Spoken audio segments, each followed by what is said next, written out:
අපි අද කාර්යාල ක්‍රම පිළිබඳව සාකච්ඡා කර බලමු. කාර්යාලයක් යනු සංවිධානයක් නිසි අයුරින් පවත්වාගෙන යාම සඳහා කිසියම් ප්‍රමාණයක තොරතුරු රැස්කරන, වාර්තා කරන, ගබඩා කරන ක්‍රියාවලියකට උපයෝගී කරගනු ලබන හා ඒවා වෙනත් ස්ථානවලට යවනු ලබන ස්ථානයක් තමයි කාර්යාලයක් ලෙස හඳුන්වන්නේ. කාර්යාල ක්‍රම කාර්යාලයේ කාර්යභාරය, කාර්යාල ක්‍රමවල වැදගත්කම, කාර්යාල ක්‍රමයක තිබිය යුතු ගුණාංග, විවිධ කාර්යාල ක්‍රම. කාර්යාලයක කාර්යභාරය වන්නේ තොරතුරු ලබා ගැනීම, තොරතුරු වර්ග කිරීම හා ගබඩා කිරීම, තොරතුරු නිකුත් කිරීම යන ඒවා තමයි වෙන්නේ. කාර්යාලයක කාර්යභාරය කළමනාකරණ කාර්යයන්, අධීක්ෂණ කාර්යයන්, ක්‍රියාත්මක කිරීමේ කාර්යයන්.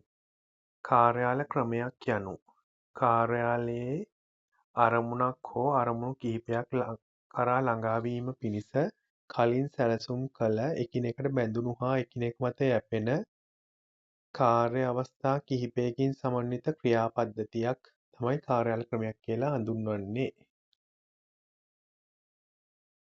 කාර්යාලයේ කාර්යභාරය සංවිධානයක ආයතනවලට උපදෙස් නිකුත් කිරීම, එවැගේම නිෂ්පාදන හා මුදල් කටයුතු පිළිබඳව පාලන කටයුතු, එදිනෙදා පරිපාලන කටයුතු, අවශ්‍ය තොරතුරු ලබා ගැනීම, වර්ග කිරීම, වාර්තාගත කිරීම, අවශ්‍ය ලිපි ලේඛන පිළිවෙලකට තබා ගැනීම, සංවිධානයකට අවශ්‍ය නීති, ප්‍රඥප්ති, රීති, අතුරු ව්‍යවස්ථා පවත්වාගෙන යාම, ආයතනයකට අවශ්‍ය වැදගත් තොරතුරු යාවත්කාලිනව පවත්වාගෙන යාම, ආයතනයේ වත්කම් ආරක්ෂා කිරීමට පියවර ගැනීම.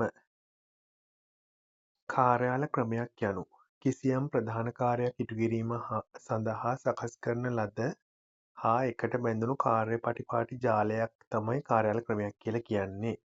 හොඳ කාර්යාල ක්‍රමයක ලක්ෂණ ක්‍රමවත් බව, සරල බව, සමතාව, නම්‍ය බව, ආරක්ෂා සහිත බව, අරපිරිමැස්ම, අඛණ්ඩතාවය, නිරවද්‍යතාවය, පිළිගත හැකි බව. කාර්යාල ක්‍රමවල වැදගත්කම බාධාවකින් තොරව වැඩ කටයුතු කරගෙන යාමට හැකිවීම, රාජකාරී කඩ්නමින් ඉටු කිරීමට හැකිවීම, අභ්‍යන්තර විමර්ශනයන්ට ලක් කිරීමට පහසු වීම, කාලය හා ශ්‍රමය ඉතිරිවීම, විවිධ දෙපාර්තමේන්තු අතර මනා සම්බන්ධතාවයක් පවත්වාගෙන යාමට හැකිවීම, මානව සම්පත සංවර්ධනයට උපකාරී වේ.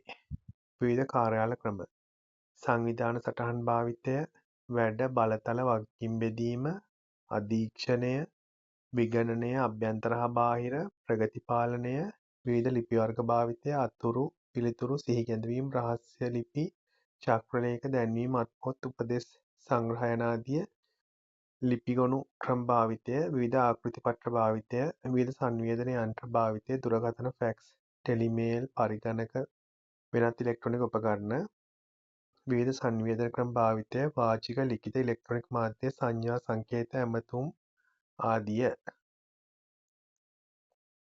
විවිධ කාර්යාල ක්‍රම විවිධ යන්ත්‍ර භාවිතය, අතුරු ලියන, පරිගණක, ඡායා පිටපත් හා වෙනත් පිටපත් කිරීමේ යන්ත්‍ර එකතු කිරීම හා යන්ත්‍ර යනාදිය. විවිධ තරාතිරම්වල තනතුරු භාවිතය, පුහුණුව, විවිධ උපක්‍රම භාවිතය, ඇමතුම්, දිනපොත්, වැඩ හුවමාරු, නින්දා ප්‍රශංසා හා තරවටු කිරීම, ප්‍රසාද දීමනා, විවිධ දීමන හා විවිධ පහසුකම්, විනය, සුබ සාධන පහසුකම්, ආරක්ෂක හා නිල ඇඳුම්, තැපැල්, අභ්‍යන්තර හා බාහිර, අභ්‍යන්තර කඩුලු, පැමිණීමේ ලේඛන, නිවාඩු ලේඛන, වෙලාසටහන යනාදී යන්ත්‍ර